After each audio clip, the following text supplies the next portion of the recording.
Now, the last paragraph here in the NCERT talks about the endoparasite and brood parasitism. So, in contrast, the endoparasites are those which live inside the host body at different places in the organs like liver, kidney, lungs, RBCs, etc. The life cycle of endoparasites are more complex because they need extreme specialization. We have discussed already in the 8th chapter also, like for example, resisting the pH or enzymes in the host's body. So if they are endoparasite, they have to be more extremely specialized. Their morphological anatomical features are greatly simplified and their reproductive potential is increased.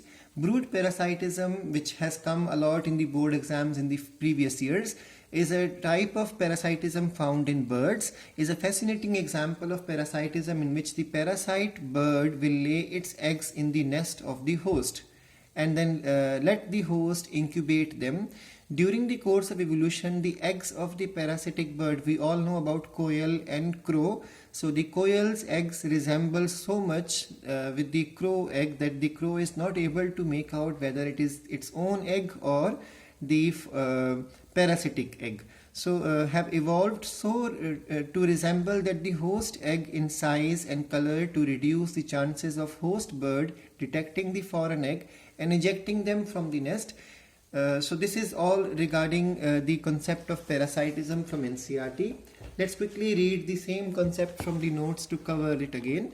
So parasitism is a special adaptations are there in parasites to evolve. First is the loss of unnecessary sense organ, presence of adhesive organs, presence of suckers to cling on to the host's body. Then there is loss of digestive system. You can even add the point like more complex in the case of the endoparasites. They develop the features to resist the acidic content. They develop features to resist the enzymes, as well as remember it will move over to the anaerobic respiration because the availability of oxygen would be less inside in case if the parasite is a higher form, like for example tapeworm and all.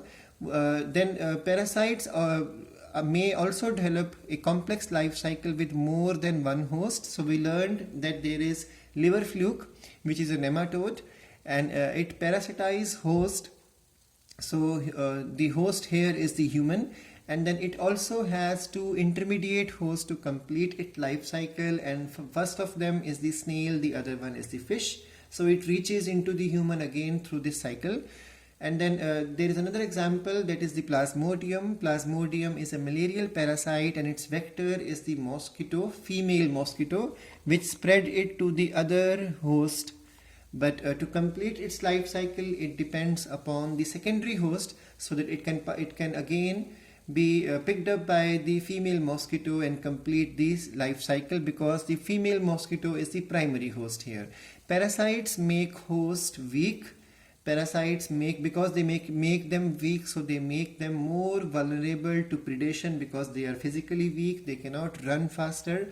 They also reduce the survival chances, they reduce the growth rate and reduce the reproductive ability of the host. And because reproduction is slowed down, there is going to be reduction in the population density also. Then parasites are of two types: ectoparasites on the surface of the host, endoparasites within the body of the host organism. And then there can be parasites which are temporary parasites and the permanent parasite. For example, a leech sucking the blood from human body is a temporary type of parasite, but a tapeworm entering the human body may become a permanent type of parasite inside the human's body. So in the same manner, we can say parasites can be holoparasites that are completely dependent on the host organism, or they can be hemiparasite or partial parasites if they only depend upon either the nourishment, or in the case of plants I have told you, either depend upon xylem, that means water, or may develop the interaction with the phloem for food. So for the plants, a holoparasite is one which does not have the ability to prepare food as well as to suck water from the soil. And the hemiparasites can be those of two types, may be dependent on water from the host, or maybe depends on the host for the food supply. So in the same manner, plants can have stem parasites and the root parasites. Example which I told you, cuscuta is a stem parasite and the sandalwood tree is a root parasite. And then there are pathogenic and non-pathogenic type of parasites also. We all know that some parasites cause disease in us, and there are some parasites which do not cause disease in us. So accordingly we can have examples. Then we have something called as a hyperparasite also. A parasite which is on another parasite is called as a hyperparasite. So we have already learned in the 8th chapter regarding the plague, if you remember. So plague is caused by Pasturella pestis, and Pasturella pestis is a parasite on the rat flea, and rat flea is Xenopsilla. This flea is again a parasite on the rat. So rat is the host here, and the rat flea is the parasite on the rat, and this parasite also carries another parasite on it, and which is the Pasturella pestis. So Pasturella pestis is a hyperparasite. You check the PDFs. I have covered about this also in the human health and disease chapter.